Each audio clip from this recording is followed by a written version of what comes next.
If someone stole your dog, then blamed you for trespassing, what would you do? Tell me in the comments.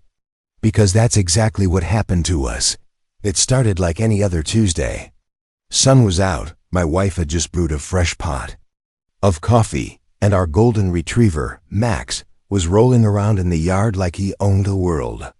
I was about to head out for work when I heard the knock. That knock, sharp, repetitive, entitled. I opened the door, and there she was, Karen. Short blonde bob, sunglasses too big for her face, clipboard in one hand, a Starbucks cup in the other. Her expression? Pure disgust. Your dog, she snapped, was barking at precisely 6:37 a.m., disturbing the peace. This is the third time this week. You'll be getting a violation notice. I blinked. Karen, Max barks at squirrels. That's his job. And we don't have a single violation on file. She smirked, showing off those suspiciously perfect veneers. Not yet. That was the first red flag. 2 days later, Max was gone. My wife came home first and found the gate wide open. His leash still hanging, his toys untouched. But no Max. She called me sobbing. He's not in the house, he's not in the yard. I've checked everywhere. I rushed home and we scoured the neighborhood, calling for him till sunset. Posters, social media posts, even police reports, we did it all. And then, we got an anonymous note in our mailbox. Maybe next time you'll respect the HOA's noise rules. My blood went cold. It wasn't signed, but the handwriting? I recognized. Karen's elegant rage handwriting. Always a little too aggressive on the T's, but we couldn't accuse her, not without proof. That night, I checked our doorbell cam. Nothing. Then I remembered our neighbor, Jesse, had installed security cameras that faced our shared street. Called him up, and he came over with his tablet. Check this out, he said, pulling up the footage from 2 nights ago. There she was, Karen, hoodie on, sunglasses, a leash in hand, and Max. He wagged his tail as she lured him out of the yard with a treat.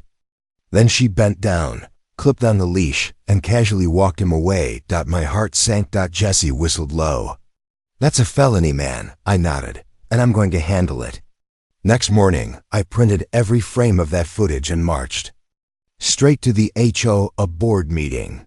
Karen was sitting at the head of the table, sipping her usual macchiato, legs crossed like she ruled the block.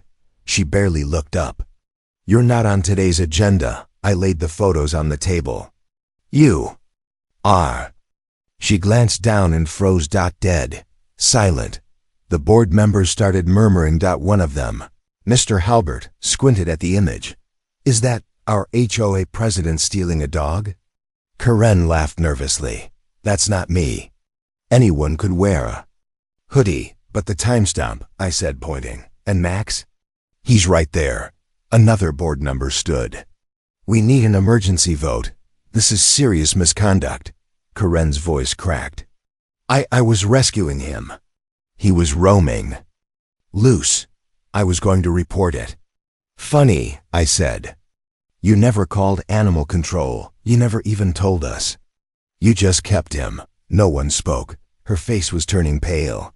She snatched the photos and stormed out. Later that night, my wife and I were still numb. We hadn't found Max yet, but we finally had traction. Then my phone buzzed out an anonymous text.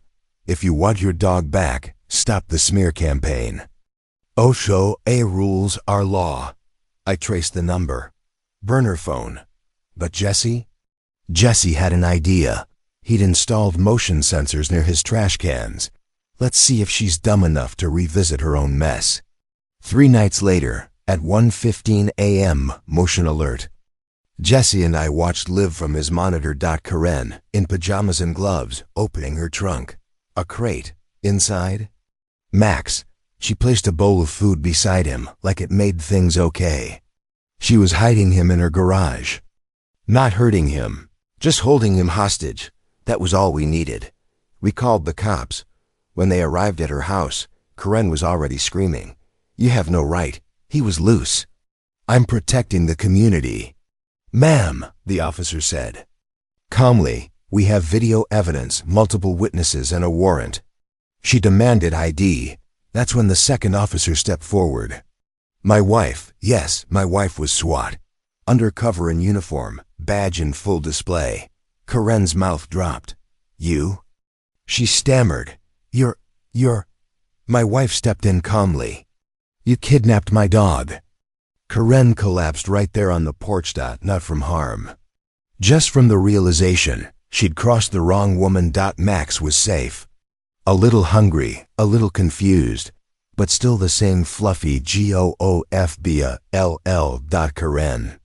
Removed from HOA presidency. Fined. Sued for unlawful trespass, theft, harassment, and emotional damages. The board released a public apology, and now? We get thank you letters for finally putting her in her place. But here's the thing. What if we didn't have cameras? What if Jesse hadn't helped? What if you were in our shoes? Would you let someone take your dog and get away with it? Let us know in the comments below. Because sometimes the biggest danger isn't outside your home. It's hiding inside your neighborhood with a clipboard and a fake smile.